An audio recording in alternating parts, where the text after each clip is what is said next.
സ്ഥിരമായ ആൾക്കാർ ചോദിക്കുന്ന ഒരു ചോദ്യമാണ്, ദുബായുമായിട്ട് കണക്ട് ചെയ്ത് എനിക്ക് എന്തെങ്കിലും ഈ എക്സ്പോർട്ട് ഇമ്പോർട്ട് ചെയ്യാൻ പറ്റുമോ? ധാരാളം സാധനങ്ങൾ ചെയ്യാം. കാരണം പച്ചക്കറി, ഫ്രൂട്ട്സ് ഉൾപ്പെടെയുള്ള ധാരാളം സ്പൈസസ്, അങ്ങനെ പല സാധനങ്ങൾ നിങ്ങൾക്ക് ഇമ്പോർട്ടും എക്സ്പോർട്ടും ചെയ്യാം. അതായത് ഇവിടുന്ന് അങ്ങോട്ട് നമുക്ക് ദുബായിലേക്ക് വളരെ എളുപ്പത്തിൽ നമുക്ക് പച്ചക്കറികൾ, അതുപോലെ തന്നെ ഫ്രൂട്ട്സ്, ഇവിടെ അവൈലബിൾ ആയിട്ടുള്ള ഫ്രൂട്ട്സ്, എന്തിന് വാഴയില വരെ നമുക്ക് ഇവിടുന്ന് അങ്ങോട്ട് എക്സ്പോർട്ട് ചെയ്യാം. മാത്രമല്ല തിരിച്ചിങ്ങോട്ട് ഇന്ത്യയിലേക്ക് ഫ്രൂട്ട്സ് ഇമ്പോർട്ട് ചെയ്തു വരുന്നുണ്ട്. അതായത് ഇറാനിൽ നിന്നും മറ്റ് രാജ്യങ്ങളിൽ നിന്നുമുള്ള ആപ്പിളുകൾ, അതുപോലെ തന്നെ ഡേറ്റ്സ്, പലവിധമായിട്ടുള്ള സാധനങ്ങൾക്ക് നിങ്ങൾക്ക് ലാഭകരമായി ഇന്ത്യയിലേക്ക് എക്സ്പോർട്ട് ചെയ്യാം. ഇത് നിങ്ങൾക്ക് സപ്ലൈ ചെയ്യാം. നിങ്ങൾക്കൊരു റെഗുലർ ബിസിനസ്സിലേക്ക്, റെഗുലർ ഇൻകം ബിസിനസ്സിലേക്ക് നിങ്ങൾക്ക് വരാം.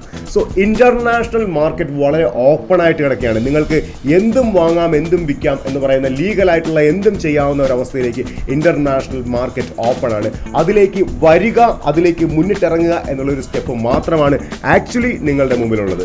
ആ ഒരു സ്റ്റെപ്പ് എടുക്കാൻ നിങ്ങൾ തയ്യാറാണെങ്കിൽ നിങ്ങളെ ഇൻ്റർനാഷണൽ ബിസിനസ്സിൽ ഒരു വർഷം കൊണ്ട് നിങ്ങൾ ആഗ്രഹിക്കുന്ന പൊസിഷനിലേക്ക് എത്തിക്കാൻ ഞങ്ങൾക്ക് കഴിയും.